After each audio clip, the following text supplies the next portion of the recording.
Okay, members, good afternoon. We have apologies from Michael Copeland, Megan Fearon and Brenda Hale. Members aware of anyone else? No? Okay. First of all, on behalf of the committee, I think I would like to offer our best wishes for a full and speedy recovery of the First Minister, as we know, in hospital after falling ill earlier in the week. Would the committee think it appropriate that we write? Read. Yeah, thank you. Chair, could I also, certainly on our behalf, it's maybe already been done, but I haven't had an opportunity to offer Alex Atwood with sympathy with the death of his. Thank you. Chair, could I endorse that as well? I haven't got an opportunity to speak to him. Yeah, absolutely. I've written to Alex on behalf of the committee. That's entirely appropriate. Members do so face to face. Thank you. Members, at page 6 is a request from NI Kinship Care, and they would like the opportunity to present to us. But actually, I think that the work of Kinship Care falls under the remit of health. So I would suggest the way forward is that we send the request for a briefing to the Committee for Health and Social Services. Chair, the DEL Committee this morning received a briefing from the organisation, and there was some suggestion in terms of potential recommendations feeding into Stephen Agnew's bill. Okay. So it might interest us. Right. Or perhaps maybe, you know, if they were to, even if you wrote to them and asked them, you know, for their recommendations on the bill, maybe that's another way forward, but I just thought I'd feed that on to you. No, I appreciate that, Bronwyn. That's useful. Perhaps Cathy will contact them and confirm whether they would like to, in the first instance, give us a short written brief on what they might want to recommend in terms of the bill. Everybody happy with that approach? Well, is that not opening the floodgates again? Well, I mean, even for one group, you know, I'm not being just thinking of the.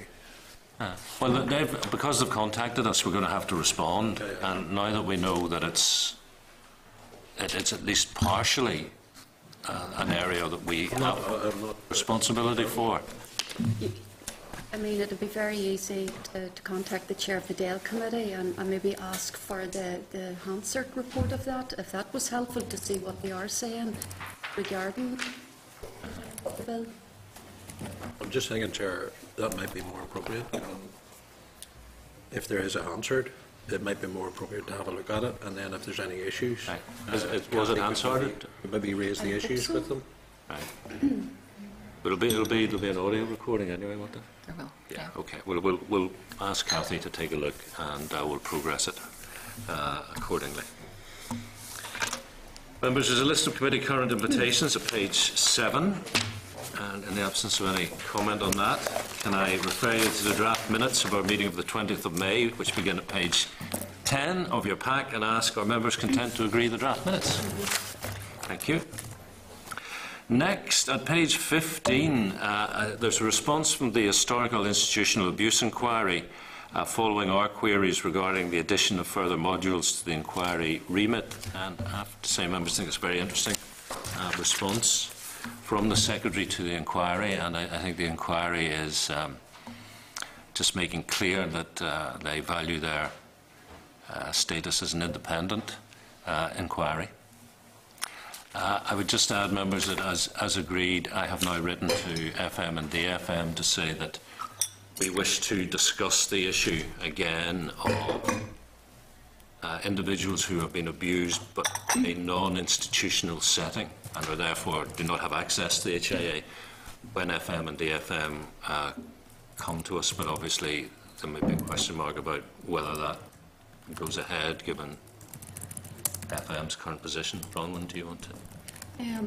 Just on the back of the issues that you raised last week, it may be a question for the actual inquiry as opposed to the department, because they're dealing with, they have the terms of reference.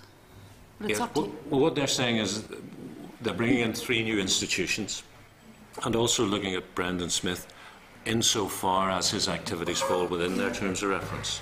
So clearly that's within institutions. And as I understand it, it will include, you know, how he was able to get access, what the institutions did when they became aware of his activities. Because, as I think we know, what institutions actually did was simply move him on rather than confront and deal with the issue. But right from the beginning, which I think probably predates your time on the committee when we were taking evidence about the bill to set up the HA, I think the victims and Amnesty were very clear that while there was a limit to this inquiry, i.e. it was only abuse that was conducted within institutions, they didn't want us to stop the process going ahead simply to be aware that there were those who were abused in a non-institutional setting who didn't have recourse to a special body like the HIA. And I think that's what I would certainly like to tease out with the department, with the ministers. What is their current thinking? Because to date, all that has been said is that if you were abused in a non-institutional setting, you have recourse to the police and the social services. But we now have a situation which I had used as an illustrative thing where Brendan Smith could have abused boy A in an institution in the morning, abused boy B in a domestic setting in the afternoon. Boy A has recourse to the HIA, boy B does not. And actually what then defines it is not the nature of the abuse, but the geographical location where it took place, which hardly seems fair. Chair, in addition, that the OFMDFM have mentioned on a few occasions that they have reviewed what could be done in relation to non-institutional abuse, but I don't think they've ever materialised what that work has looked like. And I do accept it's obviously going to be much more difficult to deal with alleged abuse in a non-institutional setting because of the lack of paperwork.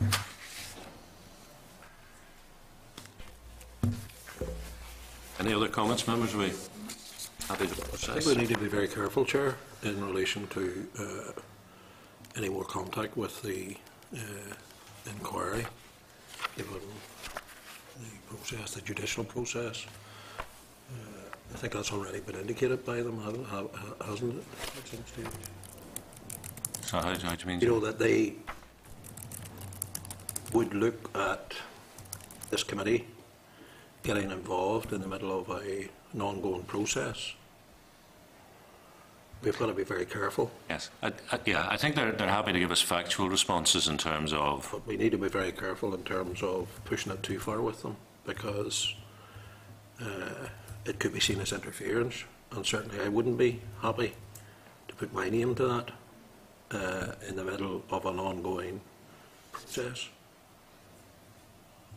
Yeah, well, you can see the letter, and Sir Anthony is at pains, I suppose, to maintain his independence, but the Secretary does say the Brendan Smith module is expected to be short and completed before the summer recess, so they're happy to share what they consider to be appropriate information while maintaining their independent status.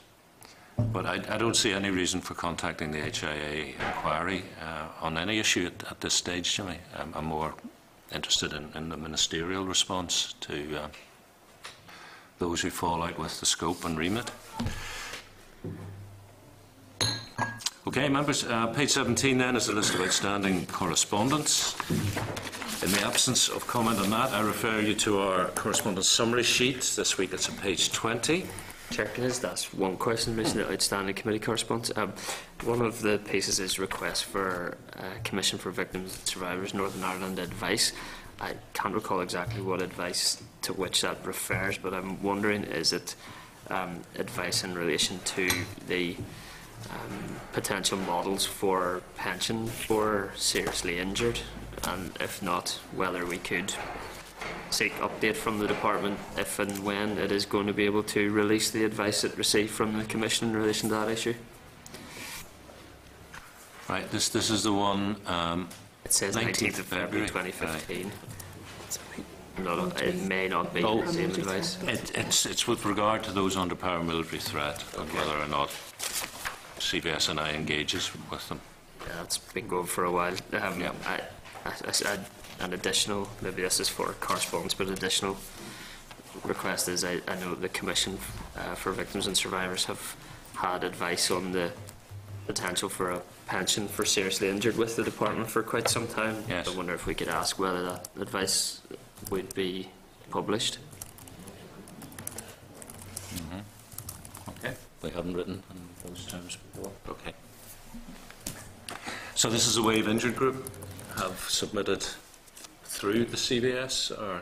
No, I think CBS have done independent research into potential model for Okay. the modelling for a pension for seriously injured. That's with the department. Okay. Okay, thank you. That's, as I say, page 21, members, correspondence from the Chair of the Social Development Committee regarding that committee's report on the inquiry into the housing executive managed contracts. And I'll leave it open for comment. Members, I would suggest maybe if people are responding to that report, it's perhaps best done through our various parties rather than by this committee. But would it be appropriate, do you think, to request that any response by OFMDFM is copied to the committee? Yep. Yeah. Okay, thank you. Then page 30, there's a response from the department to our recent queries about the expected content of summer camps and how they will contribute to improving community relations. There's further information at page 3 of table papers. That's where you'll find a response from the department following our queries about the geographical spread of the summer camps and also which groups and organisations will be responsible for delivering the camps. So, beyond comment, are members content to include that correspondence in our inquiry papers? Thank you. Then, page 34, there's a letter from a member of the public raising a query about the removal of public sector employees from the remit of the Public Services Ombudsperson Bill. So, members, are you content a reply is issued advising the committee understand that there are other avenues open to public sector employees seeking redress for matters relating to employment, and to advise that the focus of the legislation is on the citizen as a recipient of public services rather than a focus on those providing the services to the public? Thank you. Any other comments and correspondence, members? If not, due to unforeseen circumstances, the Department has asked that the EU briefing scheduled for next week's meeting are put back to the 24th of June. Content? Okay, thank you. And can I, with your agreement, refer to the draft forward work programme, pages 36 and 37 of the main packs? The Health Committee wish to arrange a video conferencing event for their meeting, which is scheduled for the 10th of June. And apparently this is the room that these events take place in. So we're being asked if we would hold our meeting on the 10th of June in the Senate. Content? Yep. Okay, thank you. So are we then content with the proposed forward work programme? Thank you. Next, members, is the Children's Services Cooperation Bill. Following our post-evidence deliberations a couple of weeks ago, we wrote to the bill's sponsor seeking clarification of where he believed responsibility for compiling the report would lie. We also asked for sight of any amendments that he may be planning to bring forward. So in your packs, at page 40, you'll see a response indicating that Mr Agnew considers that responsibility for compiling the cooperation report should lie with the Office of the First Minister and Deputy First Minister. He also indicates that he's generally supportive in principle of the direction being taken by OFMDFM with regard to amendments. However, he does advise that he would need to see the final proposals before deciding whether he believes that further amendments would be required. Any comment on that? If not, as you're aware, we're waiting sight ourselves of proposed amendments that are being brought forward by the Department before we make any decisions regarding amendments we may wish to bring forward ourselves. Unfortunately, the text of the amendments is not available for us to look at today. Committee staff will continue to engage with departmental officials. We hope the text may be available for us to consider next week. And consequently, our timetable for the remaining stages of our consideration of the bill has had to be updated, and that's in tabled packs at page 6. In the absence of comment, member, I think I would just say that if in the circumstances arise where we don't have sight of departmental proposed amendments next week, we will then have to make a decision. And that decision is, do we want to issue instructions for our own proposed amendments? Because if we don't make that decision next week, we will probably miss that boat. So, members, we have got through our business and arrived at our first briefing. Are we in a go position? No?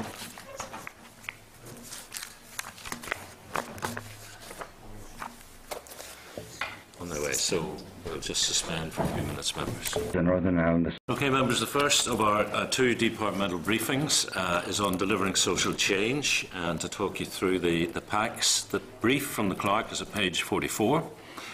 The departmental briefing paper is at 47. Report cards on the Delivering Social Change programme impact start at page 55. The most recent programme for government update on DSC is at page 88. Correspondence from the department on the 3 additional signature programmes begins at page 96. And finally, correspondence from the Committee for Education to OFMDFM regarding literacy and numeracy is at page 98. Towards the end of 2013, the committee gathered evidence from stakeholders on the Delivering Social Change signature programmes, and from that evidence the committee produced a report which included recommendations relating to the implementation of current programmes and the development of future programmes. And there is an executive summary and recommendations with regard to that report available to you at page 84. So, we welcome today Dr. Mark Brown, Deputy Secretary at the Department, and Joe Reynolds. And Joe is the Director of Programme for Government and Delivering Social Change. Joe and Mark, you're both very welcome. Thanks, Chair. And Mark, you're going to speak to us for the first time not on purely monetary matters. Yes, a slight change in my responsibilities. I still have responsibility for monetary matters, but I've picked up on delivering social change and a range of other responsibilities, Chair. Thank you. Thanks for the opportunity to update the committee on delivering social change signature programmes. The committee will be aware that delivering social change is the Executive's comprehensive delivery framework set up to tackle poverty and social exclusion. It seeks to coordinate key actions between government departments in order to deliver a sustained reduction in poverty and associated issues across all ages, improve children and young people's health, well-being and life opportunities, and break the long-term cycle of multi-generational problems. So delivering social change is about tackling multi-generational, area-based and multifaceted poverty wherever it exists. It also aims to address social exclusion on a number of fronts, for example, in relation to the exclusion of older people and people with a disability. We are, however, trying to ensure that issues are addressed early and effectively by departments, and this means that the early emphasis within the programme was placed on children, young people and their families. You'll be aware that the First and Deputy First Minister in October 2012 announced the development of 6 significant signature programmes totalling some £26 million under the Delivering Social Change framework. These programmes are established to tackle issues such as improving literacy and numeracy levels, family support and pathways to employment for young people. Lead departments were identified as being responsible for the development and delivery of each of the 6 signature programmes, with OFMDFM overseeing their implementation and the evaluation. The delivery of the initial 6 programmes is significantly advanced, and I can now briefly update on each of those. By way of the literacy and numeracy programme, some 232 full-time equivalent teachers have been employed to deliver one-to-one tuition for children in primary and post-primary schools who are struggling to achieve basic educational standards in English and maths. In the first year of the programme, some 9,700 primary school and post-primary school pupils received support. The Nurture Units programme, the second programme, has seen DE and DSD colleagues work together to provide 20 new units. These Nurture Units help address barriers to learning among children arising from social, emotional or behavioural difficulties, and to date a total of 256 children have participated in that programme, and of that total 150 of those children have since been reintegrated back into the mainstream class. Health colleagues lead on the family support hubs and parenting support programmes. Family support hubs are coalitions of community and voluntary organisations and agencies which provide early intervention services at a local level. By way of the Signature Programme, 15 of the existing family support hubs are continuing to receive support, and all 10 new hubs have now been established. Between April and December 2014, some 1,896 families were referred to the hubs, and out of these, some 1,822 were accepted and were signposted to appropriate services. The Parenting Support Programme has seen the provision of additional high-quality support to new and existing parents living in areas of deprivation by way of 4 parenting support programmes. It's estimated that some 1,200 families will benefit from the outworkings of these programmes. The Department for Employment and Learning has led on the Pathways to Employment Signature Programme for young people. This programme saw the upscaling of a Dell Community Family Support pilot project that aimed to help young people who were not in education, employment or training and their families. The original pilot project, which was very positively received, assisted some 44 families. Through the Signature Programme, a further 720 families were supported across the 5 health and social care trust areas. The 6th initial Signature Programme has seen DSD and DETI working together in respect of the establishment of up to 11 social enterprise incubation hubs across the 9 social investment fund zones. These hubs offer a range of business advice and practical support to social enterprise entrepreneurs. And to date, we have some 26 test traders, as they're called, have made use of the premises, and there have been usages of the available hot desks in those enterprise hubs. Each of the programmes is subject to evaluation, which is ongoing by the lead departments in respect of all the signature programmes, in order to assess their success or otherwise.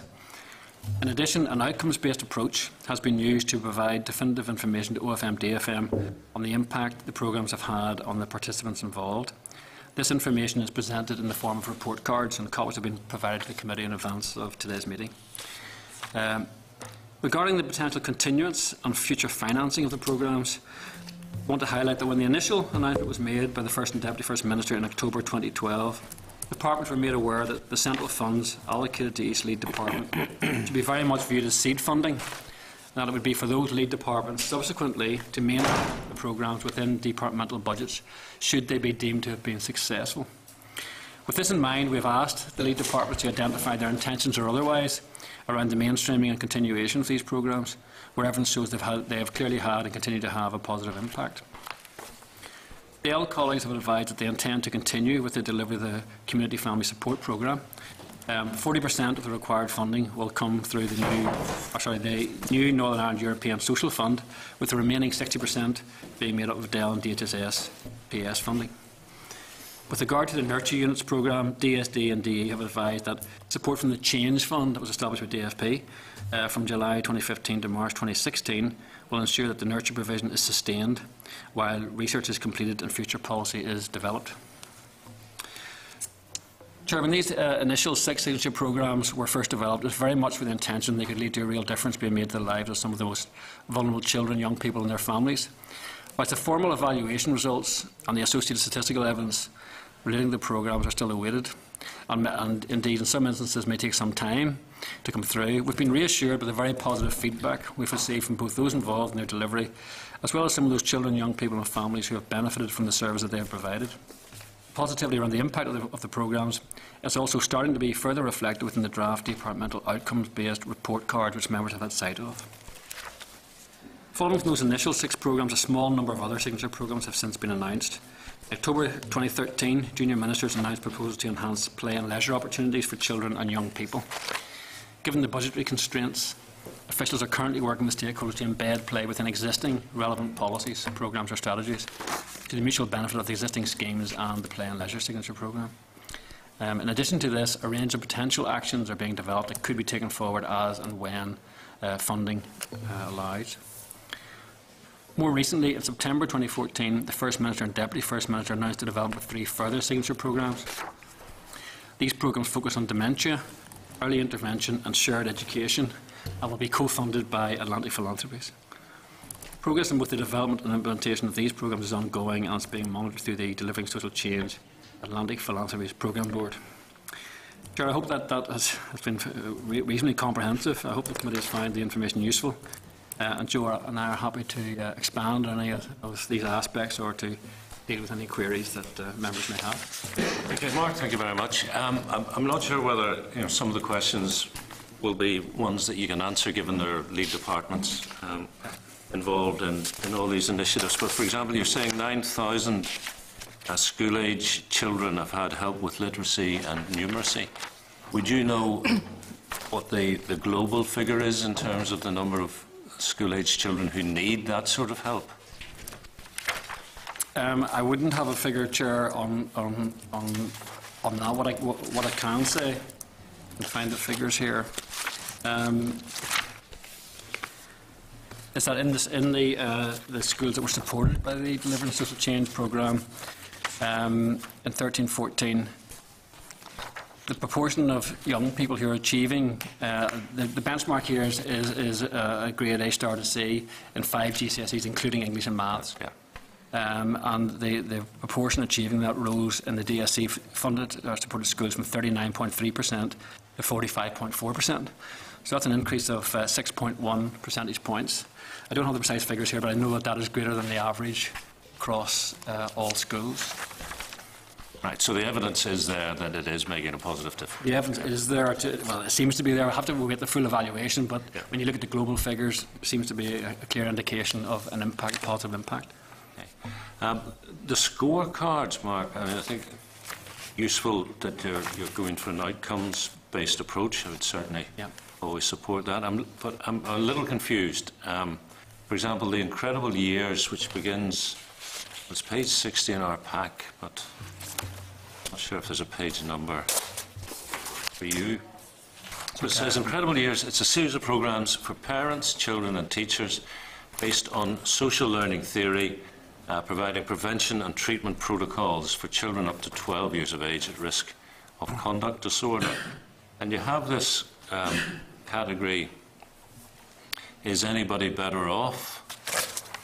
And then it gives 3 percentages. 42% of managers are completing fidelity training, 7% of practitioners are enrolled on peer coaching schemes, 1% are achieving next step accreditation. Is that good? Well, I think what we're looking at there, Chair, is progress, and we'll have to see just what the initial baseline was around that, just to answer your question. I can't answer it at this point in time. Have you got it there, Mark? No, I don't have. I have the same scorecards that you have. The 42% of managers completing fidelity training, the 7% practitioners. Well, now, when you read that headline, is anybody better off? And it's there as a question. You want to see evidence that's positive, that says yes, but 1% of practitioners are achieving next step accreditation. Yeah, but I think what we need to start with, Chair, and this is why these are works in progress, is what the current position is. Those are the number, as I understand it, who through the programme are completing their fidelity training. We need to know what the need was at the outset. I mean, did all practitioners need that training? So is this building on an existing foundation? And I think again we need to come back to you with some information around that. I'm just finding it hard to read, Mark, and there are bits of it, in fairness, which are very useful. For example, there's some which are costed. So, unit cost per pupil £378. That is useful to know. But again, maybe it would be more useful if it was benchmarked.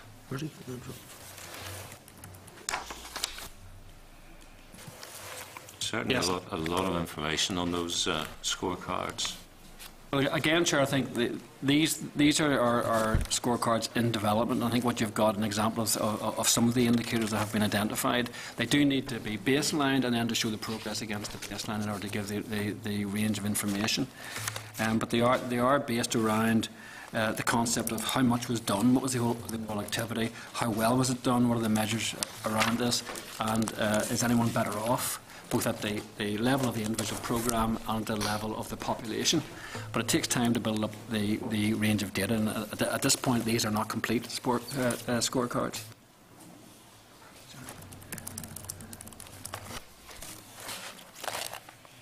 Do we need? Yeah, we'll probably need some more time on this. And I'm just looking at one child outcomes based on 48 families who have graduated with data missing for 6 families. It's probably not the most robust set of figures that you would hope for. Alex, did you? I think that refers, Chair, because that was a pilot initially for followed on, so that's why it's small, but it'll build up to the larger. Yeah, thanks, Chair. Thanks, Mark, and Joe for your presence here today. And in terms of just a wee query in the programme success section of the report there, what's our page 50? Page number on. Is this on the Family Support Hub, or is it on? It would be. I'm actually kind of getting some correspondence from some organisations in terms of the family support. You refer there that there have been support to maybe 4 parenting programs, parenting support programs. So which one are you speaking of, Alice? It's on. I'm just looking at, there's a wee paragraph where it says significant progress continues to be made on 4 parenting support programs delivered through the Public Health Agency. It's on our electronic page 50. Don't see a page number on. Under programme progress section. In the main. Well, you have a heading there. The Family Support Hub? Yes. Yeah, it's your Annex B, and it is under programme progress, and it is the 3rd bullet point down, beginning significant progress.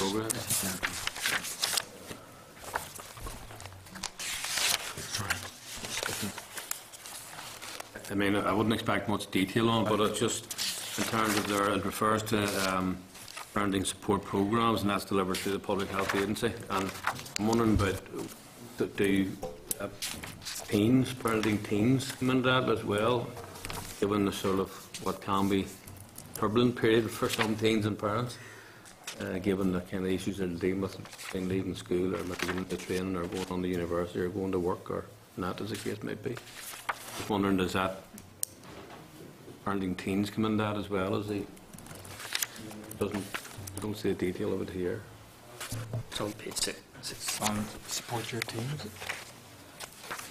Our parenting and teens, if you know what I mean, supporting parents, supporting teenagers. I have to get back to you on I'm sorry, I think we're having trouble cross-referencing what you're looking at with what we have in our papers. It's really in and around the family support, but also in particular, I'm just looking for a wee bit more information on the support programs for parenting and teens.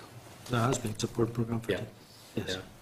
I was just wondering where it was at, that's all. But I mean, I can come back to it. The first phase of that has gone through and it's been completed. Yeah. And they've worked through that. Again, we're looking at the evaluation of that. We haven't got all the evaluation data back from that. Okay. But again, it would be a matter for, essentially, I think as Mark suggested at the beginning of it, we're running this as a pilot to test whether or not the model works. I think the early indications from that, we don't have the completed evaluation data, so I don't want to give you a promise that it isn't borne out in effects in due course. But the evaluation data would suggest that that has been successful. I know there's been interest from a variety of other agencies as well, and not just our evaluation, but academic evaluation of the project suggests that it's successful. I saw that there seemed to be quite an evidence to support the sense of the logic of it. All right. Yeah.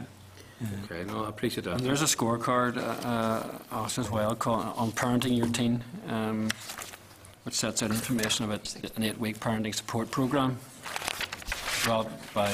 delivered by Parenting ANI. That's that's page 64 of the pack. Okay, right, thank you. So that programme's complete now and it's run its course, so we're subject to evaluation data, and now it would be a matter of going back to the lead organisations to see what the continuation of that would be. Okay, that's helpful, thank you. Okay. Deputy Chair, Chris. Thanks, Chair. Following on that, Parenting Your Teen was a parenting programme commissioned by the Public Health Agency. That's right. Which was, I think it was around £240,000 for 2 years, funding for which ran out on March 31st, 2015. Yep. It was 14 parenting programmes across the region, which improved parenting relations that then improve social skills amongst young people, contributing to improved education and employment outcomes as well. You say that's come to a close, and this is the first time I've heard the form of words around these programmes being seed funding, which would then require mainstream funding by departments. Forgive me if I should have heard that before. But how exactly are any of them going to be sustained in the current funding climate then? And have we raised expectation and capacity across a number of organisations that have been commissioned to deliver these and now left them in the lurch? Well, I think the first thing to say is that the whole Delivers and Social Change approach and the approach to the signature programmes was to try and identify areas where departments could come together, where perhaps that possibility wasn't there at the moment, come together to intervene at an early stage to demonstrate new ways of working. The intention being that if that was effective, and it was demonstrated to be effective through the outcomes that were produced, then those departments would seek to build that into their mainstream expenditure. I think it was always envisaged that expenditure would be that kind, whether you call it seed funding or initial funding or demonstration funding, but funding that would try to prove a concept or demonstrate that something was effective, and then it would be for the department to consider whether they could fund it from within their mainstream funding. However, I mean, I'm sure members of the committee will be aware that that commonly this approach is used, and there's always a problem with mainstreaming at the end of the process. At the moment, we know that for a number of these programmes, there are plans to continue and to either get alternative funding or to mainstream. For example, I mentioned that with DEL, in terms of the Community Family Support Programme, they have identified funding they can get from the New European Social Fund, and they will continue the funding on through that. Nurture Signature Programme from DSD and DE has managed to access some of the funding from the Change Fund, so it will continue for another year through that. So, sorry, I might just interrupt, but the Change Fund presumably is under threat if we can't agree a budget. Well, the Change Fund allocations, that funding was in the budget this year, and I think that there have been applications approved to it. I don't know whether actual allocations have been made, but obviously the whole financial situation is somewhat difficult to describe at the moment. But I mean, they have been successful in the bid to that, so assuming that fund continues, there will be funding there for that. In relation to literacy and numeracy, we are seeking to see if there's the potential for assistance to extend that on slightly further through a bit in June monitoring. In DHSS, in relation to family support hubs, they are looking at the evaluation of that programme, and again considering, it's early days at this point, considering whether or not their funding can be found from within existing resources and that. The same applies to the social enterprise hubs. So, for a range of these departments that are looking at these... What's the status of the parenting support programmes then? Is that... Well, the parenting support programme... Sorry, Joe, just go through the details here. For the incredible years, it will continue till December 2015. There's been investment in infant mental health training, and that's enabled the development of a regional infant mental health plan. And it's proposed that there be further phased training for early year staff across the sectors beyond the current scale of training resource under DSC. So that has led to a slightly enhanced programme. The Strengthening Families programme, which is another part of this parenting support programme, will be continued in the Belfast, the Southern and Northern Trust areas in 15-16, both through DSC funding, and continuation costs beyond the signature programmes are being considered by those trusts. The DSC funding for Parenting Year Teen concluded at the end of March 2015, and Parenting NI have presented a business plan to the Public Health Authority and other funders to secure a minimum level requirement of £60,000 per annum to provide 14 programmes across Northern Ireland. So some of the programmes have identified alternative sources of funding. Some of them are under consideration by the departments as to whether they continue. But the reality is, as members will know, that these programmes are competing with other priorities for funding in what is a very difficult financial context. So there can be no guarantee that it will all continue. You know, the perennial problem of short-term funding for organisations delivering key programmes seems to persist. We don't seem to have broken that cycle just yet. Okay, Joe, you want to come in? Sure. Just on the specifics, I know we've been asked about that Parenting Your Teen programme in particular. I mean, I have met with Bernardine and I to discuss this, because there is a bit of a hiatus between the end of the funding that was agreed through the signature programme, and not two things probably: the provision of the evaluation material that we would want to see in respect to that programme, which hasn't been available to us, as I say, and we've recognised with them, and there's certainly no disagreement with them, that the initial information from other sources would suggest that that is a successful programme and it's run through. But nevertheless, I think that some of the statutory authorities would want to see that independent evaluation, which was programmed as part of that particular project, before they would make a consideration of that. But then it is competing with the other programmes that those authorities have responsibility for whenever it's seeking to have that continuation funding. We have met with them, we have spoken to them about ways in which we may be able to assist them with finding other sources of that funding, and I wouldn't say we've given up on that, but clearly, as you've said, Chairman, it's a very difficult environment. And the new Atlantic Philanthropies funded signature programmes, how were the themes selected for those programmes? They're roughly speaking dementia services, early intervention, shared education and evaluation support. I think those came forward. I'll have to come back with the detail on it, Vice Chair, but my understanding is that they would come forward in discussions with Atlantic Philanthropies and with the interdepartmental group that the department had established around delivering social change, which was trying to identify areas where there was a need for cross-departmental cooperation, and where it can make a real difference to clients who fell within the scope of the programme. So I think it emerged out of those discussions.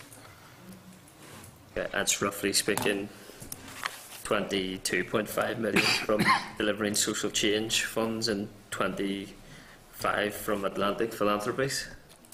And a further 11 from the... Yeah, but a further 11 from departments. Yeah. What does the 22 million from delivering social change funds, is that an OFMDFM line item or a centrally held amount of money? That is an executive commitment, which was agreed in terms of overall funding in a paper that went to the executive, and we would draw that down from a central source, in other words, from DFT.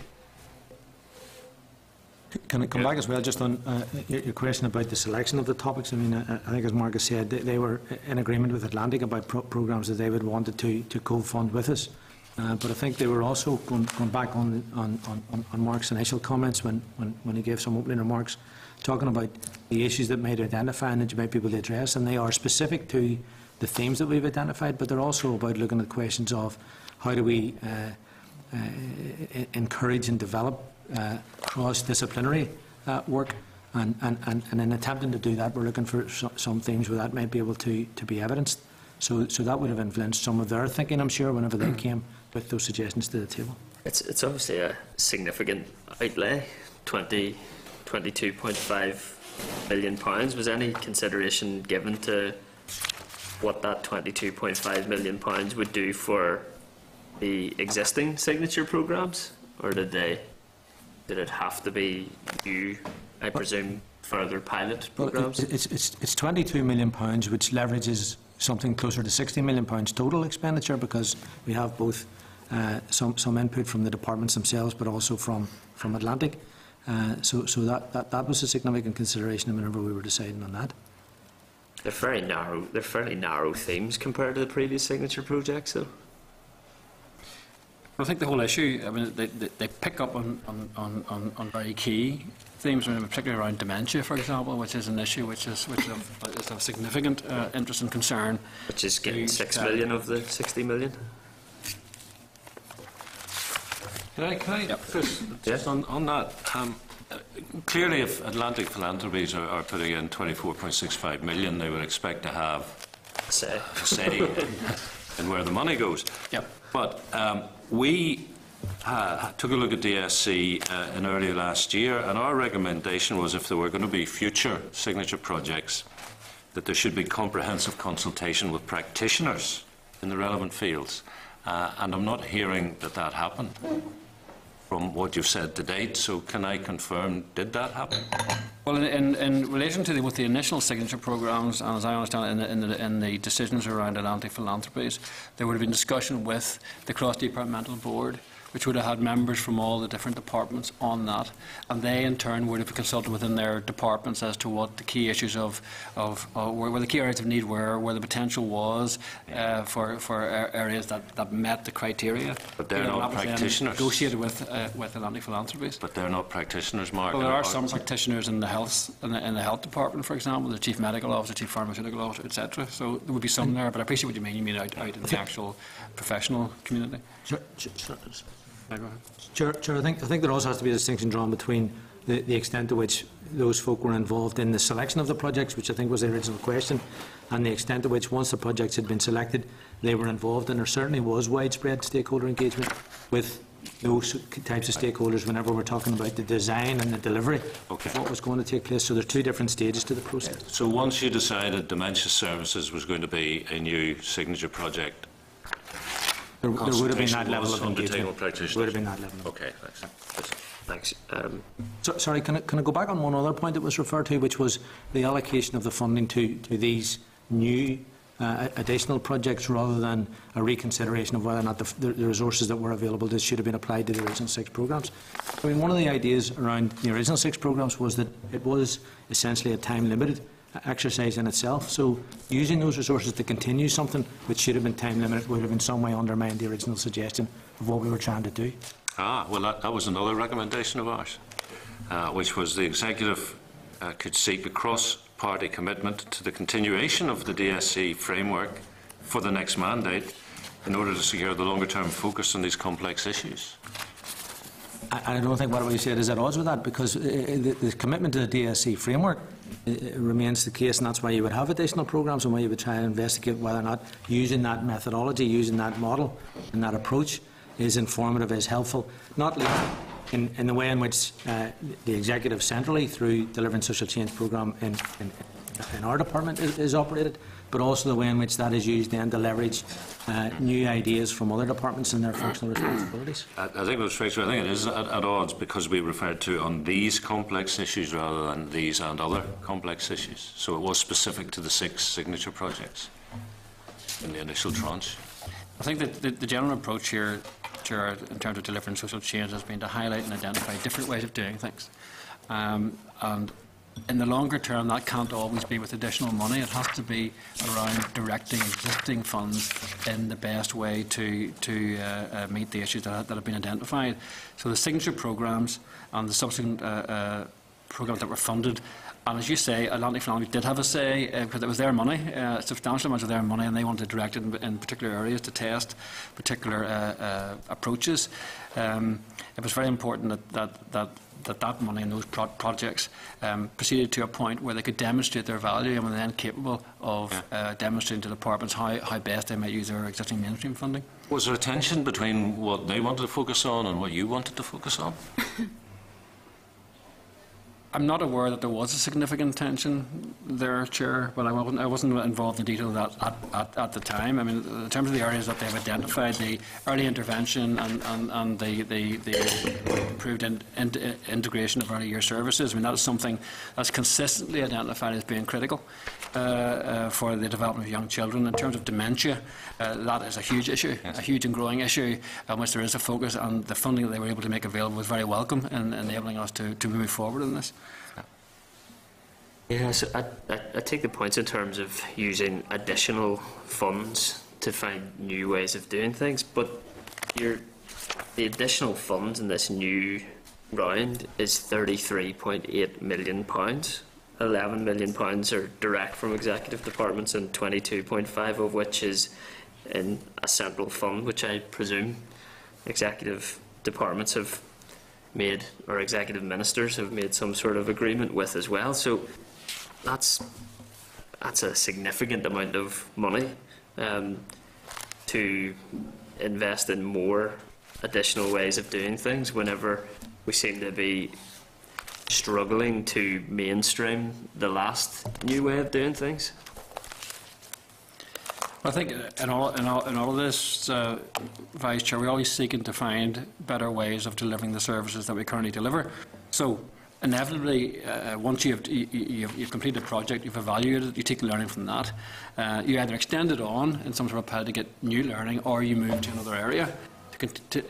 If we're actually talking about continuing the funding to do the same things, then we're not actually demonstrating new approaches. So I think there has to be a point at which you say, this has been tested, this works, are we going to mainstream it or not? And if we're going to mainstream it, then we mainstream it. If we have additional funding, do we want to move now to new areas? Because there are always other issues that need to be addressed here. So I think it's a question about refreshing the whole policy making and the whole implementation process. Well, one last question, Chair. The shared education element of the new Atlantic Philanthropy match-funded signature programme, is there any detail around what exactly that £25 million programme is? Well, yes, I can give you some detail on that. There was a first call for applications in November 2014, and 32 shared education partnership applications came forward involving 72 schools, and they have now been approved. There was a second call for applications issued in March of this year, and all the applicants will be notified of the outcome before the end of June in order to enable successful partnerships to commence their projects from September. To support the process and to support groups both in coming forward with their applications and taking forward the actual implementation, there's 10 shared education development officers to be in place by the end of May, the end of this month. And these officers will provide effective local on-the-ground assistance, working with shared education partnerships to promote, plan and implement shared activity. And the Education and Training Inspector has been engaged to evaluate the programme as it proceeds. Thanks, Chair. The decision, Mark, to mainstream, was that influenced by the interim evaluation? Sorry, is it influenced by the? Was it influenced by the interim evaluation? I think the intention, Chair, on all of these signature programmes was that they were demonstration projects, and that the intention was always to mainstream, to identify the new ways of working, and if they were to then turn the focus of existing funds in that direction. Now, it can either be fully mainstreamed, partially mainstreamed, or else you could bid for more money, but you have to demonstrate that the new approach actually works. Yeah. So I think this is about the demonstration, and then you look at the different ways of doing it. Mainstream is one of them. Yeah. The other way is extra money, but as we all know, we can't always rely on extra money coming in. Okay, well, let me turn the question then. How influential was the interim evaluation in defining the way forward? Are you referring to an individual project or all the projects? Because each of the projects is evaluated. Did it not take place? Was there an interim evaluation which was scheduled for March of last year? Do you know about that? I don't. The evaluations, I understand it, Chair, is ongoing by the lead departments, in respect of them, who are taking that forward. In addition, we have taken forward the outcome-based accountability approach to try and bring consistency across all of them, and it's that ongoing oversight, which is and that evaluation undertaken by departments, which is influencing whether or not to evaluate. On a number of these, the results aren't actually there in full to enable a decision to be taken in mainstreaming, and I think I referred to that earlier for a number of the projects. See, the programme for government says there's a commitment to evaluate performance of the delivering social change projects in terms of early indicators and assess the likely impact on longer-term trends. Bilateral meetings are ongoing with lead departments around the effective evaluation of the initial 6 signature programmes, including the development of outcome and baseline indicators. And it says there will be an interim report in March 2014, led by OFMDFM with input from the relevant departments. Now, you're saying to me that didn't happen? Well, that's a programme for government commitment, Mark? I would need to come back to you on the detail of that, as I say. Excuse me, Chair, and that having just taken over this recently, I'm not aware of the history. I'll come back to you on that, but I would make the point that the evaluation of these programmes is being taken forward by lead departments. We have taken forward the other element that you described in terms of outcome-based, providing indicators, and you've got the scorecards around that, and that evaluation is ongoing, and all of that is feeding into then decisions that departments will want to take around mainstreaming. I mean, in some of the signature programmes, there's ongoing data which goes out. For example, in the numeracy and literacy, I was able to point to GCSE results because they come out and those are available. But over and beyond that, there'll be much more detailed indicators that the department will want to look at to assess the programme and how best to take it forward. But I stress it is a programme for government commitment. Yes, we'll come back to you, Chair, just from what the position. Appreciate that. Robert. From Gath. Thank you for your presentation. In the social enterprise model and how you have performed there, in terms of the percentage seems to be quite low in terms of the number of people who progress employment, 2%. So which figure are you looking at? Is anyone better off, social enterprise? The social enterprise and the outcome based. Yeah. And for those people who have progressed into employment, will you give any further information on that in terms of sustained employment, what type of employment? I think it's also a positive when you have vacant properties used up to. That's very interesting, you know, and it's something that we should look more into because it's a big issue for most of our towns in terms of vacant properties. In fairness, I think it's probably too early to answer your question about whether or not that's sustained employment because, frankly, you know, we haven't. Some of those social enterprise hubs took longer than others to establish.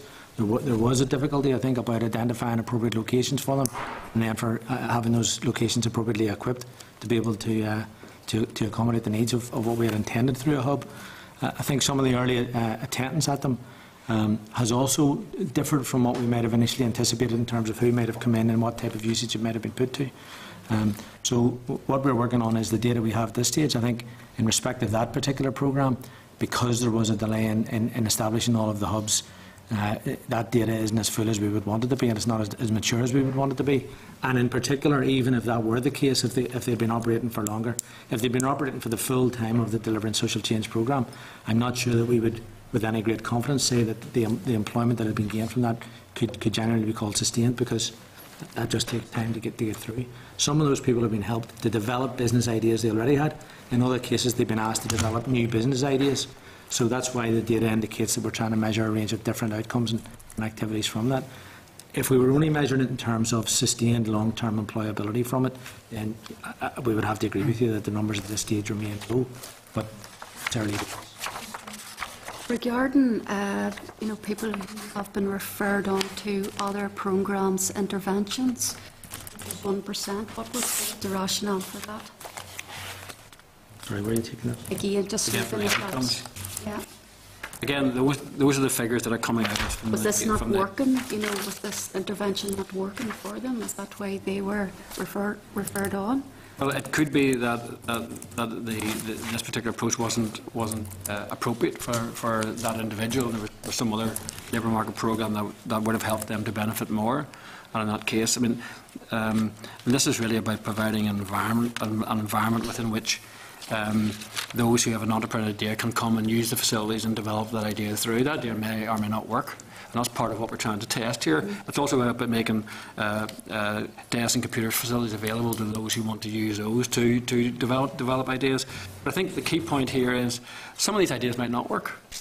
And that's part of what we're testing here. These are ideas being put forward to see are there different ways of tackling some of these problems. And the reason for having the measurements is if they don't work, then we either change the approach or we discontinue them and we do something else. So some of these we would expect will not be successful or not be as successful as we would wish, and that's the purpose of this sort of evaluation. I actually think it's a very important model, and I would like to see that upscaled as well, because it is all about being self-sustaining. So, and I'm impressed even by the way the vacant properties have been used up, because that will benefit the local economy as well. Yeah, so. Oh, Chair, if I may, one of the things that we have to look at in this is when we're undertaking the evaluation, I mean, without wanting to move the goalposts in the middle of the game, nevertheless, there are identification of different benefits that arise from the delivery of these projects. I think, as was said, this is an exercise in testing some models. So you might find that there are other benefits that arise out of that, which either we didn't at the beginning of the programme identify as something that we wanted to have a benchmark for and measure progress against, or in other cases, some of the interventions we've tried may not be as successful as we would want them to be, and it may well be that the data reflects that. Okay, members content? Just one last question, Mark. With the reorganisation of government departments, have you any assessment of how that impacts on DSC delivery? Well, the OFMDFM will continue to have the lead in terms of responsibility for delivering social change. The funds will continue to come centrally and be drawn down. So therefore, the actual configuration of departments theoretically doesn't affect the delivery, but obviously there will be issues about making sure that as functions are transferred between departments, continuity is maintained. But the actual model of DSC being based on OFMDFM and central funding will continue and can sit above whatever the configuration of the rest of the departments actually is. Okay. Okay, Mark and Joe, thank you very much. Thank you.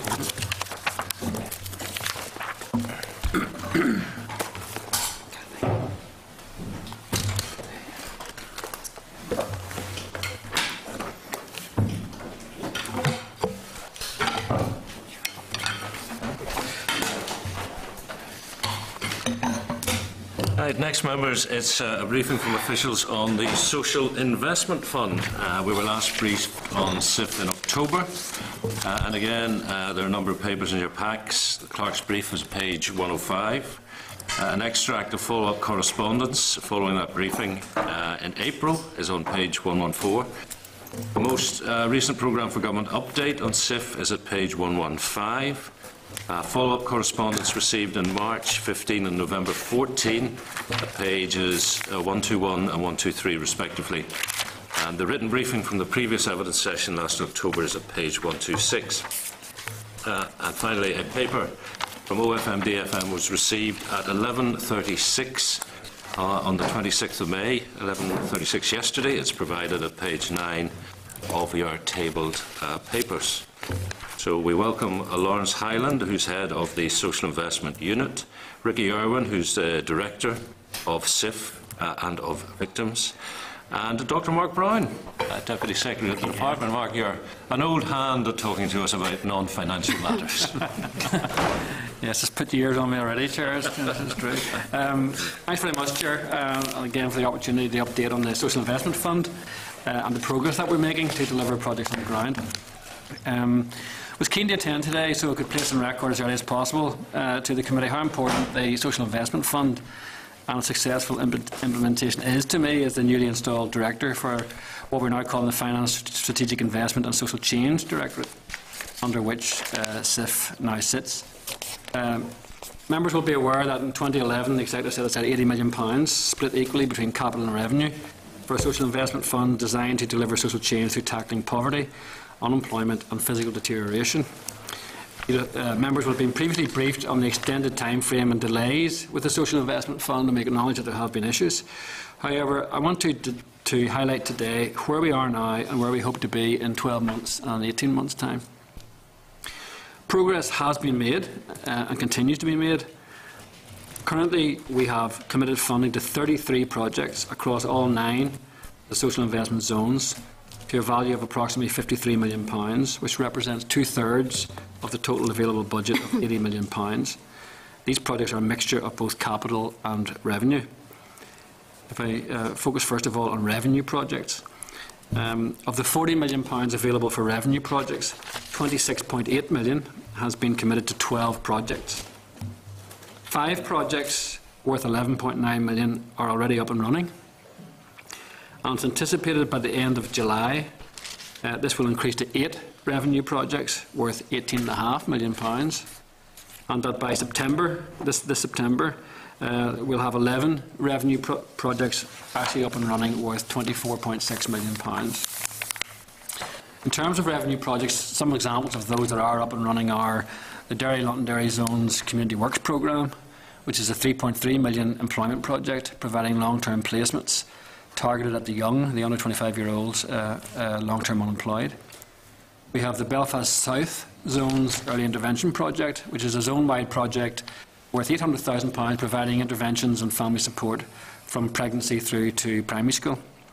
And third example is the Western Zones Work Ready West project. It's a £2.2 million employment programme providing paid employment opportunities for 120 people. On the capital side, of the £40 million available for capital projects, Commitments of some £26.9 million have been made to 21 projects. Of these, 13 projects to a value of almost £20 million are at the due diligence stage. 4 projects worth £2.1 million are at the next stage, which is the stage of appointing design teams, and 2 projects worth £1.5 million approximately are at construction stage. So the 2 projects which are at construction stage are the Northern Zone's Causeway Rural and Urban Network, or CRUN project, which is expected to be completed in August of this year, and will be a one-stop shop for charities and community groups, and we will be Colerane's first charity hub. Second project is Belfast East Zone's Bryson Street Surgery, which is estimated for completion in December 2015. And the £1 million award from the Social Investment Fund will create a 680 square metre state-of-the-art doctor's surgery on the Lower Newton Arch Road. Chair, this still leaves us with a cohort of 22 capital projects which were prioritised by steering groups which have yet to be approved. And these projects are a priority for me and my team. And one of my first actions was to take steps to boost the rate of approval. And to achieve this, I've established a dedicated business case approval unit within the SIF team. This comprises finance and economist staff, along with staff from the SIF team and the Strategic Investment Board, all located in the same unit. This brings a multidisciplinary focus to the assessment of business cases and speeds up the resolution of the issues. I also encourage the team to be proactive and to get out and liaise closely with project promoters by getting out on the ground, meeting promoters, gathering information, providing advice and assistance in respect to the project ideas, all designed to try and help this batch of projects move towards approval as soon as possible. We've set ourselves a target of having all of these projects at the point of approval by early autumn 2015. Now, whilst this is a very challenging deadline, it's one that the team are working hard to meet. This will then allow SIF to move on to full delivery on all the projects from autumn onwards. We have also looked at the project, at the process post-approval, for example, around the whole area of procurement, and we've sought there to reduce the times that are taken by undertaking tasks in parallel, for example, to try and enable projects to get to the procurement stage at in a shorter time frame. It's difficult to push that process too far because some of the stages of that process are actually predetermined by other agencies. The committee will also wish to note that we've introduced an outcomes-based accountability framework for SIF, which will see impact data captured for all projects under delivery. And this will clearly set out what difference the projects have made to people in the areas they live in. And the committee may wish to take a briefing from our NISRA colleagues who have been leading in this approach in a future session. Chair, to conclude, we currently have made funding commitments to 33 projects with costs in the region of £53 million, or 2/3 of the available budget. Projects are now delivering on the ground, and more will do so in the coming months. We've taken steps to increase the rate of progress being made, and will continue to drive the process to ensure that the full budget is allocated as soon as possible and delivers benefit to those most in need. We'll of course keep the committee updated on progress as we move forward. So I hope that's given a good overview, and I'm happy to take questions, Chair. Mark, thank you very much. I appreciate that. And you know, I acknowledge that you feel you're setting yourself an ambitious target of final sign-offs or decisions by early autumn 2015. But you know, if you look at the programme for government, there are no milestones for this financial year because the 80 million was supposed to have been fully expended by the 30th of March of this year, in other words, in the 14-15 year. And as you say, a third, 26.5 million, is unallocated in this social investment fund. Can you persuade me that that does not signify significant failure? Well, what I can say, Chair, is that there's no doubt that the process that we have been engaged in, the process that was designed to ensure input from a community level, from grassroots level, which involved the establishment of 9 steering groups, input from the various communities, the development of those ideas, which involved then consultants developing those ideas to a point where there could be a business case for the department to consider. That process has, while ensuring community involvement, which I think is important, ensuring community input to the shaping of proposals, has brought with it a very significant and difficult workload.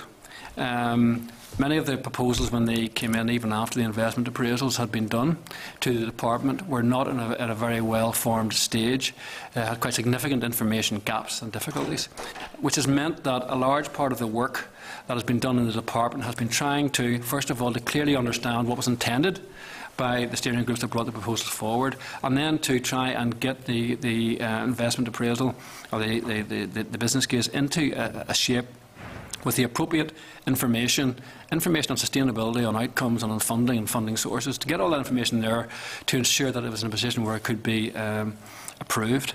So the process itself has real strengths in the community involvement and in the ideas coming from the grassroots, but that brings with it a very high overhead. And I don't think, and others who have been involved for longer than I have in this process, I think, to be fair, that while that was a real strength, it did bring with it an overhead of work that perhaps wasn't anticipated initially. So we have been wading through to try and deal with those kinds of issues. What I can tell you is that the team has been working very hard to deal with that. There's a lot of learning, and we are now in a clear position where we have got clear timeframes and milestones for the remainder of the project right through to completion. And those are we have those timeframes set out. We have teams working on the various aspects of it, the approval stage, and then for revenue, the processes through to the project being up and running, and capital, the process through approvals to construction stage. All of those set out, 3 different elements within the team all working on that, and we have a clear programme to get to the point of delivering all of these programmes. And what is the end point? Is there a date? Yes, there is a date. Our intention, our plan is that we will have all of the outstanding business cases, of which there are 22, approved by early autumn. Mm-hmm. That of the revenue projects, we currently have 11 letters of offer issued. 5 of those are at delivery stage. That in 6 months' time, that will have increased to 22 letters of offer issued, with 11 in operation, and within 12 months, in other words by May 2016, all 22 of the revenue projects will have letters of offer issued and will actually be in deliveries. They will have a service delivery organisation appointed. So what we're planning for is that by next year, by May 2016, all the revenue projects will be up and running. In relation to capital projects, we currently have 19 letters of offer issued and 2 actually at the construction stage.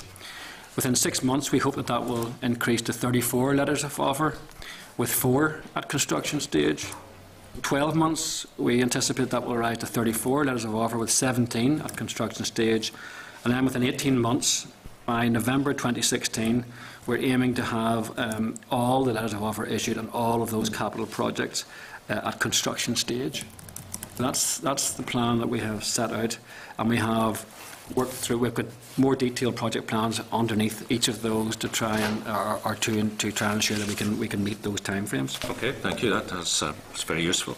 In terms of the input, which, as you explained, led to some of the delay, one of the groups you wanted to get on board in terms of the advisory zonal groups was the business community. And I think when we were receiving the briefing in October, there were issues around Belfast West, Northern, and thirdly the Derry-Londonderry zones. Did the business community come on board? I'll let Ricky pick up the detail of that, Chair. Yeah, I mean, I've been involved for quite some time with SAF, and we have had mixed levels of representation on the steering groups since they were formed in 2012. It's fair to say that in terms of the business level of representation, it has been challenging to try and maintain their participation on the steering groups. I don't have the exact picture with me now today in terms of representation, because it still changes quite often. We've had a number of political nominees have come and gone. We've had some community reps have stepped down. So it's a constantly changing picture across all of the 9 zones. I'm not clear whether all 9 zones have business representation. They wouldn't all have business representation at this point in time, no. Would any of them never have had business representation? Lawrence, unless you can come back to you. We would need to come back on that. I couldn't answer that today. Okay. Okay, thank you. Could I ask a couple of specifics before bringing other members? My constituency would fall within the southeastern zone. I see there's nothing really for Strangford, nothing for Newton Ards in terms of capital projects.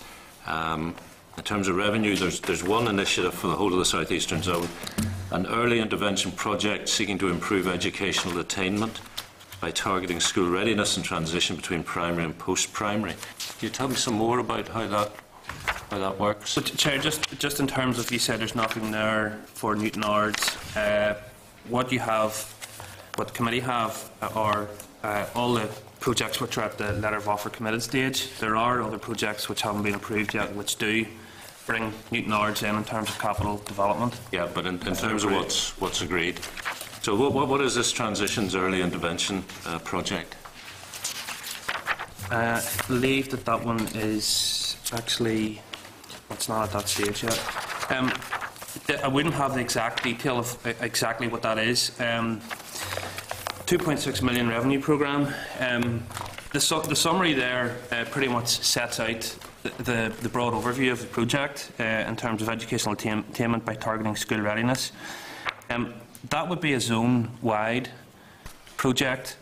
I believe that project is it's currently out to tender. It's currently out to tender. Due to close on the 2nd of June. So it would be all schools in that area? No? It wouldn't necessarily be every single school that would be involved in the delivery of that. Right. How would you select the schools? Well, that's part of the tender process. So the specification for that project would arise from the agreed business case, and then through CPD, that specification would be put out to the market for a service delivery organisation to come forward, having worked with a number of community organisations and schools in the area, and then put a bid in to deliver that programme. So it's not out to tender, it's in some sort of development phase? No, it is. No, it is out to tender. Tender closes on the 2nd of June. Well, surely the tender would have to give the criteria for selecting schools? Sure, we can give you we can give you the detail of what is actually going out. What tends to happen in these projects, I don't know the specific one, but they're targeting a client group. They're looking at children in the most disadvantaged families, those that have most difficulty. There's a method of identifying those children, which is usually through referral, which could be through schools or through the PSNI or through social work or social workers or whatever. And then there's a mechanism set up to actually provide the services to those young people. Sorry, Chair, just to come in, just to say in terms of the schools which would be involved, the criteria for the fund set out a number of levels. The first one being those areas within the super output areas, which are within the top 10% most deprived, and then others which are in the top 20% on the 5 key domains, one of which would be education. So it's likely that the schools in that area, in that zone, would have to come from SOAs which are within those multiple deprivation measures. Okay. And just a question on East Belfast. Mark, you mentioned this Bryson Street doctor's surgery. That's the only project capital or revenue that's currently fully green lighted for East Belfast. How many people are going to benefit from that? You think? I'm sure. I mean, it's very welcome, let me say. But how many people from East Belfast will benefit from this Bryson Street community doctor's surgery? I don't know what the numbers would be in that, Chair. I'll have to come back to you on that. Surgery is about 5,500. 5,500. 5,500. Sorry? The surgery would have a patient list of about 5,500. 5,500. How many doctors then? Just 2, 3? 5 doctors. Yeah, 5 or 6 doctors. 5 or 6 doctors, and yet the average number of patients per doctor in Northern Ireland is 1,600. So you're going to have that for Bryson Street? Well, this is about providing the infrastructure for an existing practice, as I understand it. So That's right. The actual number of doctors and the size of their list is really a matter for that practice. What we're trying to do here is to put it in a key building which is derelict, which is in a better position, and provide the improved services, or the improved infrastructure within which that surgery would operate.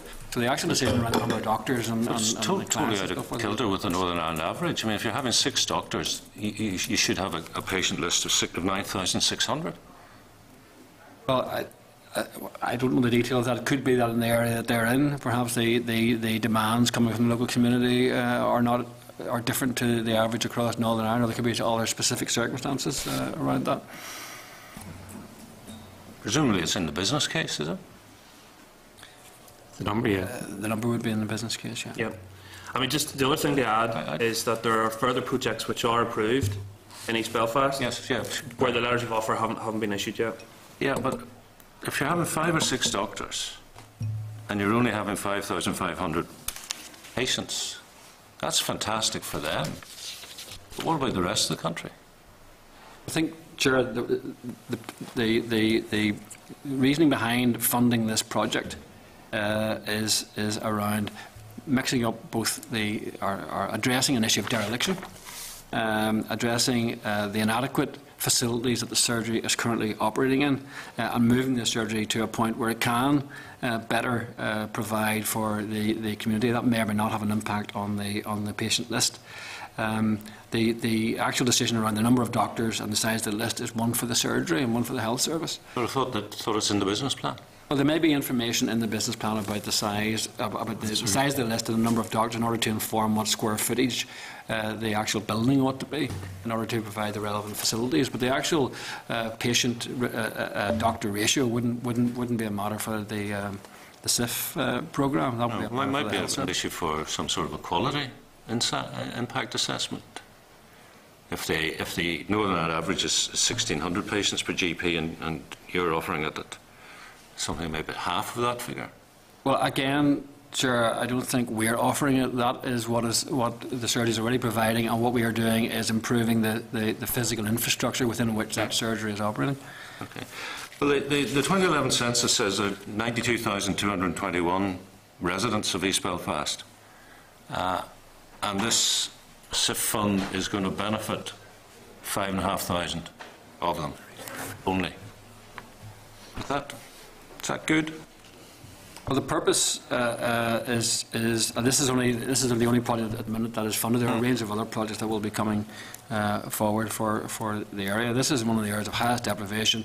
This is a surgery that serves both sides of the community. I think it's great. Part of the street. I've no difficulty with the surgery, Mark, but what I'm saying is the 92,221 people in East Belfast, and according to the business case, for the one approved project, 5,500 people will benefit. So what about the other 87,000? Those will be for those that are in areas which meet the criteria for the fund, which are those which are most deprived, which won't necessarily cover the entire area. The other projects coming forward will be those that the steering group have deemed to be necessary, and they will impact on a much larger community than the 5,000 that you've referred to. That is only one project. Yeah, it's important to say there are another 5 projects which we're working on in East Belfast, of which we have around 800,000 worth of approvals achieved, and we're working on letters of offer for that. We have a couple of revenue projects which are currently being scoped out at the minute, which will be right across the East Belfast area when they go out to operation. And there's also a capital cluster project which will benefit around 10 different capital bills right across East Belfast in terms of refurbishment and renewal. So that's all going to happen. Okay, Jimmy Spratt. Good, Chair, and thanks for the presentation. Mark, you said that there was a lot of learning, and certainly, I mean, I want to put in record the good work that the team have done in relation to many of these projects prior to taking over this end. But maybe if I could move to the south, I have some concerns about some of the stuff, particularly in the south area. My understanding with the revenue programme that has been approved, or a third bidder has been chosen in relation to that. I'm not sure whether it's actually hit the street yet in terms of the training projects. That's the £2.2 million employment programme in South Belfast. Lawrence, maybe you can... It's perfect. It's been, but so they're in the process of getting that up and running. So it's James and I have been so it's going to hit the street shortly, so they're that we working can get this process into running. Yes, the preferred bidder has been identified, appointed. Yeah, I understood that was the case. I remember from the last time that you were here, there were a number of, I think the Tuckmonal project, which is a very important project in terms of daycare, and then there was the Sandy Road project also in relation to, but there was an issue with the revaluation rating issue.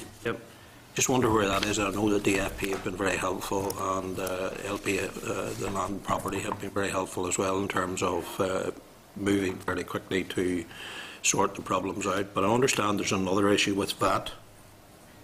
Well, yes. So where are those projects now in terms of, it's all very good saying with this amount of money, but I mean, nothing has happened yet really, as far as I know. Do you want to go ahead? Well, on the Tuckmona project, as you say, it's to extend the nursery and healthy living centre.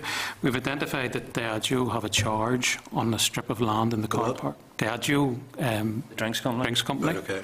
They have a charge over a strip of the car park, which we need to build on, so we're trying to get them to release that charge. Until they release that, then we can't actually proceed with the project.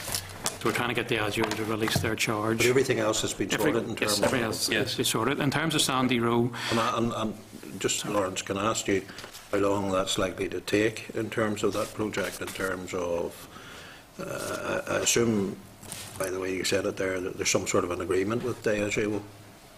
they have said that they will release the charge, but until we get it in writing from them, then we can't proceed with it. Well, So we're basically on with them on nearly a daily basis. So that's being pushed fairly hard, because this is a very, very important project for that particular area. I think the problem is Diageo are in the process of moving premises, so that's their currently moving premises, so that's their main concern at the minute. But we have got it Legal verbal. things take some time of getting sorted out sometimes, but I mean, I accept what you say, that it's being talked about on a daily basis. Where are we with Sandy Row, and also with Lanyon in relation to the possibility there? In terms of Sandy Row, as you say, we've had the revaluation done, so the valuation's been revalued at 450,000, which the vendor is happy with. So we're trying to establish then that the title, that they're providing the title documentation for that. We have included VAT in that £1 million. There is a possibility that that may not be payable, but if it is, we've accounted for it. So that £1 million includes VAT. Well, if it's a new build, it wouldn't be payable, would it? It's not new build, it's refurb. It's a refurb. It's a refurb. Yeah. May well. It just depends on their VAT status, but we have accounted for VAT. It was included in the initial figure, because there's some suggestion that that's not the case. Yeah. You tell me it is the case. It is. That's good. And the early intervention that has been approved, where is it at the moment? The Lanyon. The Lanyon and the early intervention. The early intervention is, it's also, Has it got a preferred provider? no, it's currently, it was one of the second tranche, so it's currently working through the tender specification and stuff, so that's where it's at. It's getting ready to go out to procurement. Right, okay. Because it was one of the second batches of letters of offer. Lanyon, planning permission has just been granted by BCC, so now we're in the process of establishing costs and then working on that proposal. As you know, there was a contamination issue in terms of... That was what I asked you about, the contamination. Contamination reports have been done and planning has been granted last week, Right, I believe, so we can now move forward to establishing the costs and moving forward with the project. I think in fairness, that's an area that the whole community uses in terms of the market and other areas around there. So it's currently in the approval process, one of the 22. So the money's hitting the ground now in all of the projects, basically. So I'm pleased with that, Chair. Thank you. Thank you. Deputy Chair Chris Little. Thanks, Chair. I declare an interest as a member of the East Belfast Area Steering Group. Thanks for your presentation and your update. As Chair mentioned previously, the milestone for 31st of March 2015 was to have achieved and evaluated £80 million of programme expenditure on the Social Investment Fund. Can you update the committee as to how much expenditure has been achieved at this point? Yeah.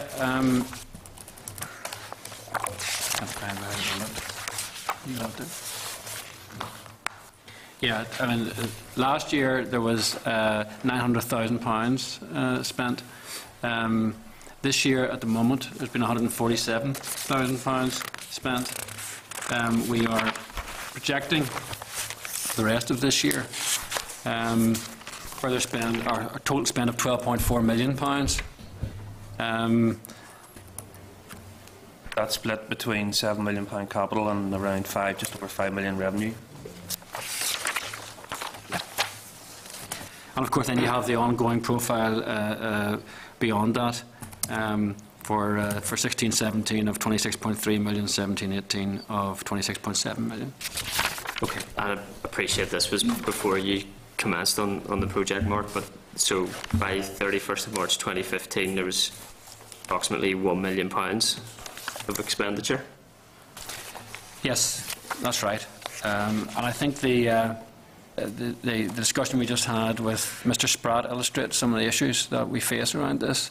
Issues around contamination, issues around valuation, issues around ownership, issues around access, issues around planning permission. The number of issues that come up around these kinds of projects are legion. And some of the learning that we have around this is to try and anticipate these issues coming up, allow time for them. But also I think some of the learning has to be that when a projects like this are coming forward, ideas are being identified, these issues are cleared at a very, very early stage by those coming forward with the proposals. So I think that is the reason for the long lead. And what I was trying to get across to the committee, I hope I managed to do it, was that we have got a clear plan going forward. We have got momentum here, and you will see an increased pace of projects coming onto the ground both this year and next year going forward. So except there's been a long lead-in, but you will see the pace of progress lifting. Okay. Obviously £1 million compared to the target of £80 million is a significant underachievement, and for that reason, in no small part, I imagine that fed into the need for the Gateway review reports to be conducted. In your correspondence to the committee today, you've advised the committee that the Gateway review reports are confidential, but it's my understanding that other committees have received Gateway review reports. So could you perhaps clarify today, in light of the fact that other Gateway reviews have provided the other committees, that that's definitely not something you're going to provide to this committee? Well, I think the purpose of Gateway reviews are to enable a detailed, frank and candid assessment of progress and future actions that are required in a personal way to the senior responsible officer, so that they can take the necessary action to address it. And on that basis, the report that we haven't made available to the committee. I think if these reports do become into the public domain, it runs the risk of less candid and less useful discussion.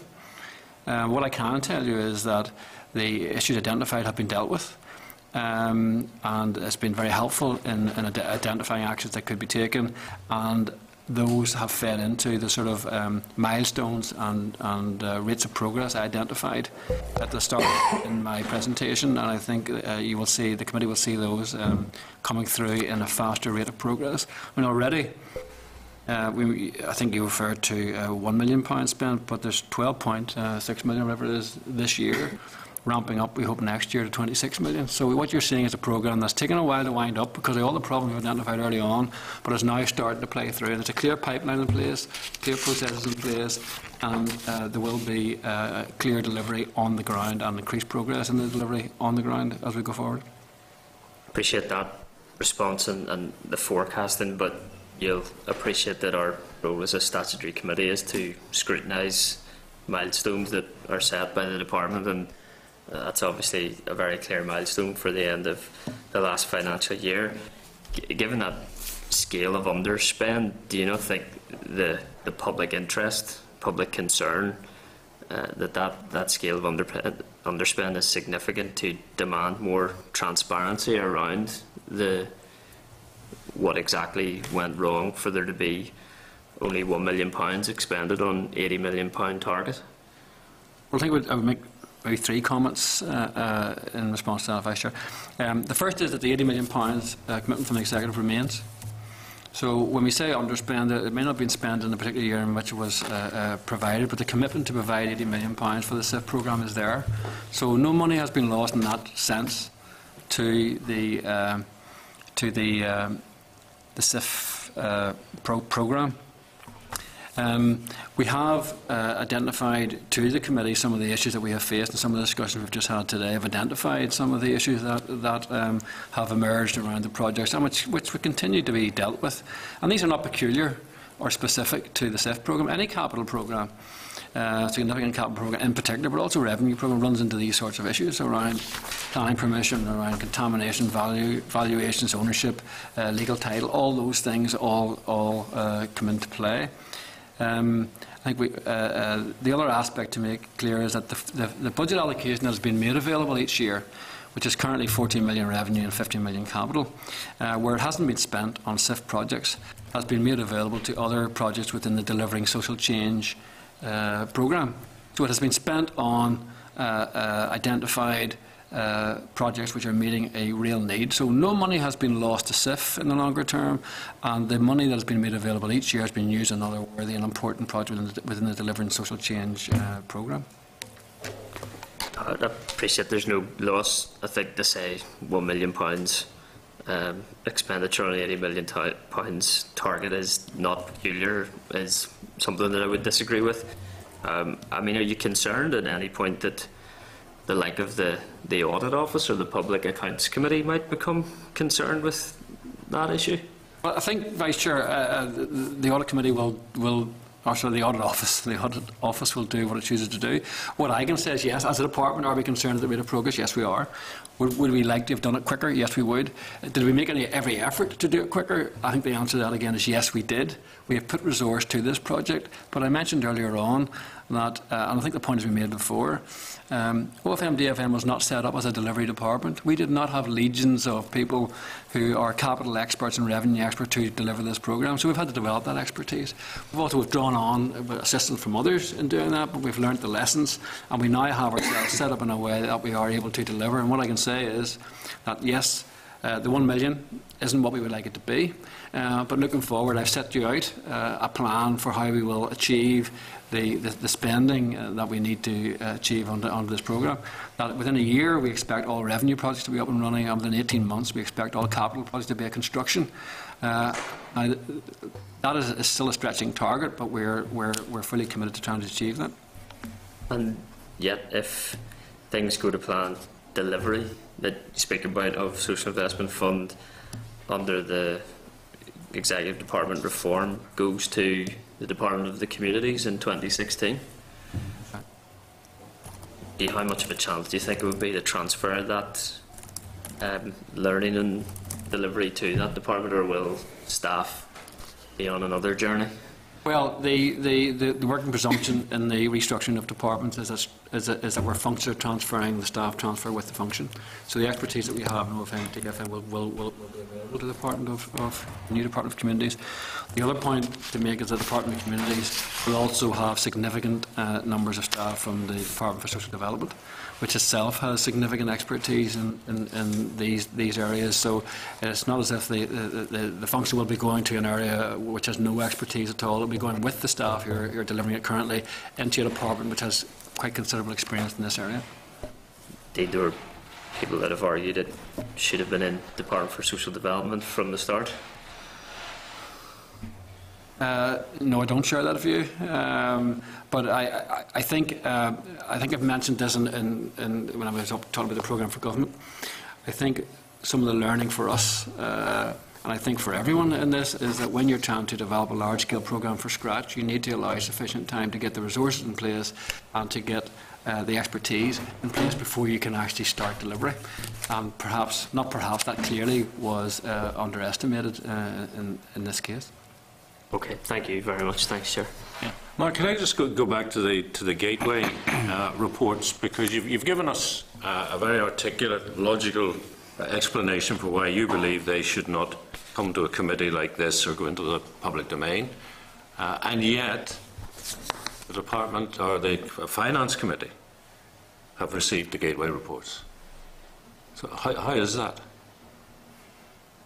Well, I'm not aware of the thinking behind or the decision that was made in relation to the funding going, or the reports going to the Finance Committee. My understanding of the position on this is that these are very much fairly detailed reports given in confidence to the senior responsible officer for them to be able to act on. And that's the reason why they're confidential, in order to allow that degree of candour. So how come another committee got signed? I can't answer that, Chair. Who would have signed off on that? At what level? I don't know which Gateway report that was, or which. Do either of your colleagues know anything about it? Is this in relation to SIF? No. No. With regard to Gateway reports, we were told... Then I wouldn't have any knowledge in relation to DFP Gateway reports. No, Gateway reports being given to the Committee for Finance. Not aware of that, Chair. Unfortunately not. Could you look into that? Because I think that's very serious. And I take your face value, Mark, when you say that it is very important that these are confidential documents. And the fact that they have been given, presumably in your view, in error. Well, we would say in error. Clearly, a different judgment has been arrived at. But my understanding of these was the line which and the approach which I just described. The line? Is it? Well, our view. And you endorse that view? I think it is important that you can get the sort of help that you need. And sometimes the help that you need, in order for it to be effective, has to be truly candid, and that is best given in a confidential situation. So that's my view. People may take a different view, but that would be my view on it. My difficulty is that clearly somebody in your department has taken a different, entirely contrary and opposite view. No? I don't think it's our department. It may be a different department. Okay, well, there's obviously a lack of coordination across government. Okay. Stephen Mitry. Thank you. In relation to the southern zone, I ask in relation to the capital build projects at Market Hill and Bergen.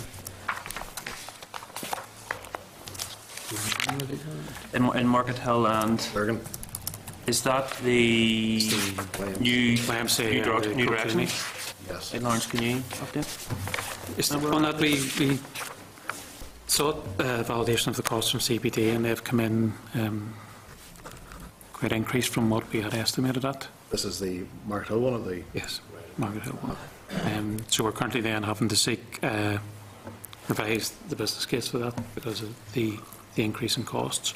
It's been a significant increase in the overall project cost. In that scenario, what we do is we use CPD to do an accurate cost validation of what it would actually cost to build that building, and where the cost goes beyond 10% of the overall project, we need to look at whether we need to secure new approvals for it before it can go ahead, because obviously it's a significant increase in cost. And in relation to timescale for that, where would you envisage that's going to, how long is that going to take? Well, we're looking at that. We're looking at that now. Right now. In terms of the southern zone itself, there have been other costs increases in other projects, which have put pressure on the delivery within the allocation for the zone. So we're looking at that right across the board now at the minute. So it'd be difficult to put a time frame around that. Okay. But in relation to the projects in Market Hill and YMCA and Lurgan, you're confident that they'll be able to go ahead? We would be confident that maybe with a wee bit of re-scoping of the project, perhaps in terms of downscaling what the specification is, that could still go ahead. Yeah. Okay, thank you. Thanks, Chair. And David McElvey. Thanks very much, Chair, and I'll resist temptation to continue our tour of the constituency of Antrim and try and stick to maybe a more general point.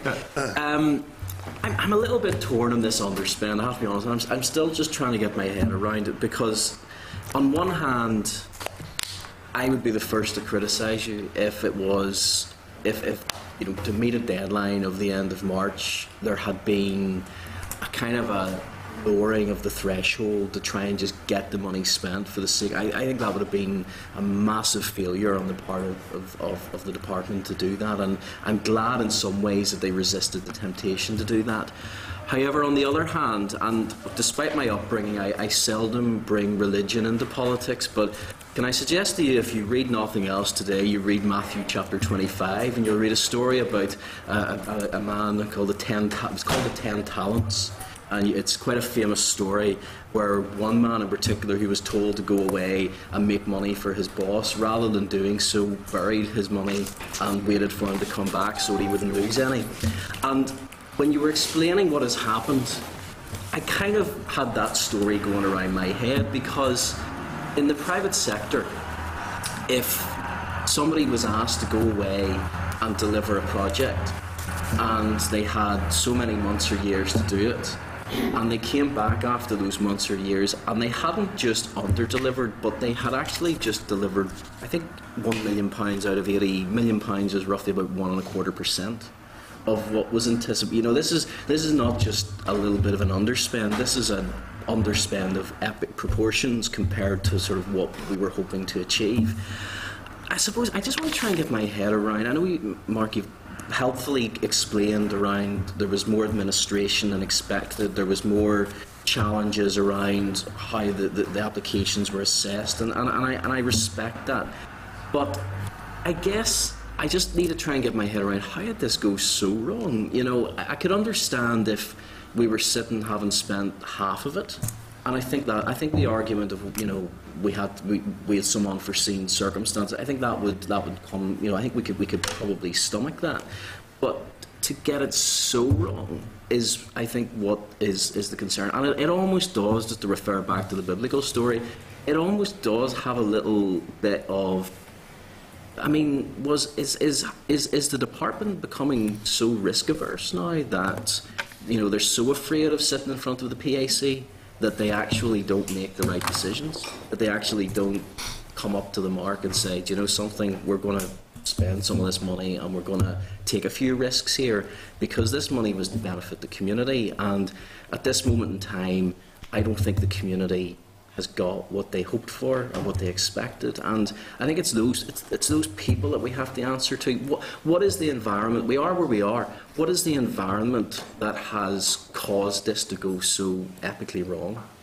Well, perhaps a couple of comments on that. The first thing I would say is I am looking forward, and I have set out how we will move the projects on and get that spend on the ground. And that didn't just happen in the last few while. Part of that time you're talking about, when there wasn't the spend, all the necessary preparation was happening, and there was a lot of it to be gone through. And I've mentioned all the sort of issues that emerge in these kinds of projects that have to be untangled, many of which are out with the power of the department to resolve. I mean, when legal title has to be sorted, planning permission has to be gained, when there's evaluations have to be obtained, and individuals have to decide whether they're prepared to accept price for a property, all those sorts of things, you know, are out with the department's power. So therefore, there are those unforeseen which have fed into this. But I understand fully, and I accept the point you're making. We would want spend to have been much higher. It hasn't been anywhere near what we would have wanted, and there are reasons for that, which I've set out. We've set out how we're going to try and achieve that, and have all the revenue projects on the ground within a year, and the capital projects on the ground within 18 months. But in respect of the analogy, and I don't want to get involved in biblical analogies, I might test my knowledge too far, but I don't think it's a question of us burying the money and coming back and taking the same money up, because the funding that was made available for SIF, when it couldn't be used for SIF, was diverted to the other key projects and programmes under the Delivery and Social Change umbrella, which is the point I was making to the Vice Chair earlier. So other worthy and important projects that we needed funding for have been able to benefit from the funding that was available. It wasn't lost to key Delivery and Social Change programmes, it was diverted there. But yes, there are lessons for it. We've talked about the lessons that there are, and I mentioned them, that announcing a major programme such as this, in setting time frames, we need to have a better assessment of capability, skills and expertise, and also need to learn from the pros and cons of the way in which the projects were identified and brought forward, because bringing them from grassroots and having community involvement and having all the various parties involved in identifying them is a good way of ensuring you meet the community need, but it can also lead to a project that maybe hasn't dealt with all the issues that need to be dealt with. And there's no doubt that there were many unresolved issues that, when we looked at the projects, were ones that were in some cases showstoppers, and in other cases simply hadn't been resolved, and we've been trying to get the necessary information to get those things resolved. So we've tried to be true to the bottom-up approach, the community-led approach. But that has led us into a very, very significant programme of work I don't think anyone could have anticipated when these projects first came forward. So it was in trying to do the right thing in the right way that we have run into all these issues. I think this is probably hopefully a yes or no answer, but it touches on what I asked, which maybe just didn't touch on there. I mean, innovation requires risk. Are you afraid of risk? No, we don't. We're not afraid of risk. We assess risk. We also assess that risk within both the framework for the department and in respect of SIF we have what's called a risk appetite, and we are prepared to take risk in areas of innovation like SIF. The other side of that, though, is that we are bound by common government processes, such as having a business case, being able to demonstrate value for money, being able to demonstrate clear outcomes, and also we're bound when we get into things like procurement with a certain time frame, certain process to be gone through. So there's some areas you can take some risk in, but you have to weigh it up against processes, and there's some processes that are out with your control. And on this side of the table, is there anything that we could do? You know, I mentioned the Public Accounts Committee just as an example, and you know, I have heard senior officials in other departments say privately, you know, we didn't do this because we didn't want to risk putting ourselves in front of the PAC, even though, you know, if a risk was taken for the right reasons and it didn't work, I think most people would look upon that sympathetically. Is there anything on this side of the table that we can do to make your job as an innovator of doing the public sector better, that we can do to make your life easier in that? Well, I think even in terms of the question that you've asked, it's been helpful to have a discussion and an appreciation of the fact that there are risks and there are constraints that we operate within. So that understanding and appreciation within the committee is very helpful. I think from our perspective, we need to continually look at, are we getting the balance right between risk and the opposite of risk, with a certainty or whatever. And we do want to make sure we spend, or we have to make sure we spend taxpayers' money effectively and efficiently and get outcomes. But sometimes the processes around that can be such that they set the bar very high, which does slow things down and can reduce the amount of risk that's being taken. So it's about that balance, of constantly revising that balance. And I think it's an interplay between committees and the civil service and the audit office that will help to change that context. Thank you. Okay, thank you. I think we are done. So sorry about the confusion about the AFP, but I think it would be interesting to know if there should be a common policy on these things, Mark. So Lawrence, Vicky and Mark, thank you very much. Thank you. Members, any other business? If not, we adjourn until the 3rd of June at 2 p.m. here in room 30. Thank you very much. Meeting adjourned.